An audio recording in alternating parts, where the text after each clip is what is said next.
জুবিন গাৰ্গৰ কথা কোৱাৰ লগে লগে মনটো সুকে খুন্দা মাৰি ধৰে। আমাৰ সকলোৰে একেই অৱস্থা হয়। আজিৰ পৰা 25 বছৰ আগৰ কথা। মই সেইদিনা ইমাৰ্জেঞ্চিত বেলেগ পেচেণ্ট চাই আছোঁ। পুৱা প্ৰায় 8মান বজাত ক্ষীণমিন ল'ৰা এজন আহি মোৰ কাষত থিয় হ'ল। লগত এজন পেচেণ্ট ষ্ট্ৰেচাৰত লৈ আনিছে। তেওঁ মোক ক'লে যে মই জুবিন গাৰ্গ, এই পেচেণ্টজনৰ কিবা এটা হৈছে, চাই দিব লাগে। তেতিয়া মই বেছি কথা পতা নাই। তেতিয়া জুবিন গাৰ্গৰ নামটো মই তেতিয়ালৈকে শুনা নাছিলোঁ। দৰৱ পাতি কিনিব দৰকাৰ হওঁতে ল'ৰাটোৱে নিজেই পকেটৰ পৰা পইচা উলিয়াই দৰৱ পাতি কিনাৰ ব্যৱস্থা কৰি দিলে। ৰোগীজনক এদিন থাকিব লগা হ'ল, তাৰো খৰচ পাতি উলিয়াই দিয়া দেখিলোঁ। কিন্তু ৰোগীজনৰ যিটো উপাধি আৰু জুবিন গাৰ্গৰ যিটো উপাধি দুইটা মিলা নাছিলে। পিছত মই সুধিলোঁ ষ্টাফক যে এই ক্ষীণমিনকৈ যে ল'ৰাজন আহিছিলে, ৰোগীজনৰ লগত ইমান লাগি আছিলে, কোন হয় এইজন ল'ৰা, তোমালোকে চিনি পোৱা নেকি? ছাৰ খুব ভাল গান গায় নহয়, আপুনি গান শুনা নাই নেকি তেওঁৰ?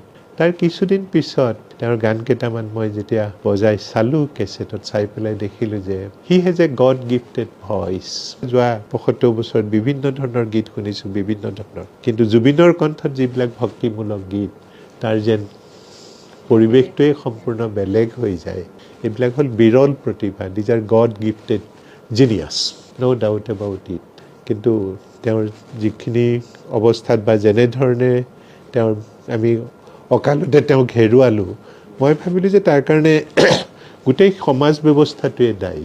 এনেধৰণৰ সমস্যা এটা হৈ থকা এনেকুৱা এজন মানুহক আমি যিমানখিনি যত্ন ল'ব লাগিছিলে, যিমানখিনি ব্যৱস্থা দিব লাগিছিলে, আমি সময়ত সেইখিনি কোনেও নিদিলোঁ।